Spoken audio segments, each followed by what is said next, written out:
the more that you can segment your different buyers, communicate to them the reason why they should buy your book, then they'll buy more of it. So you're not selling your books. You're solving problems. You're creating benefits. People. So you wrote a book called How to Make Real Money Selling Books. That's correct. Okay, so and you say publishers should stop selling their books. What do you mean by that?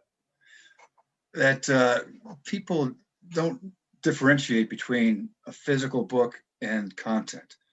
Authors are selling books, and the readers are buying information. They want to buy the content in that. So I think that you need to be able to sell or communicate the benefits of the content, which leads to sales.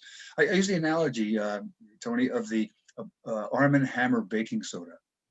That's used as a deodorant, deodorizer, toothpaste, putting out fires and recipes. But the product hasn't changed. It's the same physical product. And it's the same with a book.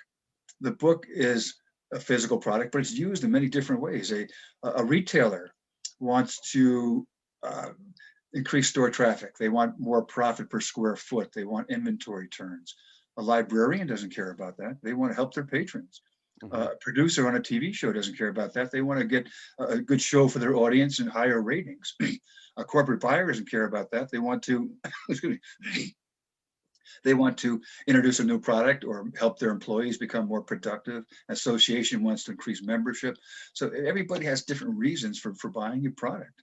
So the idea is that you define each of these potential target buyers or segments, find out what they want, and then you market to them differently. So if I did a fax before email to librarians, and the headline was, "This book is 2 years overdue," which meant it should have been out 2 years ago. It's just kind of a play on words with librarians, but that got a really good response.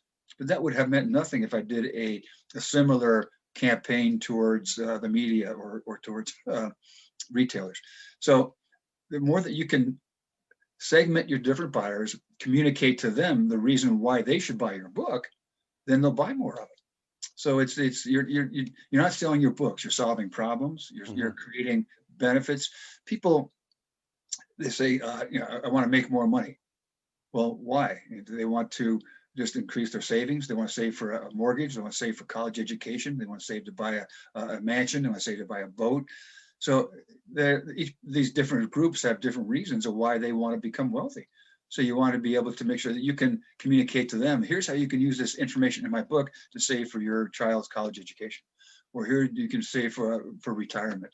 So it's totally different target readers who are looking for, how can this information in this book help me achieve my goals?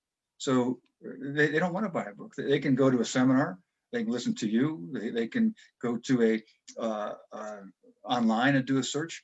So the idea is you have to let them know that why your content is most likely to help them reach their goals. If you can do that, then you're not selling your book. You're selling you're not selling the steak. You're selling the sizzle, as the old term goes.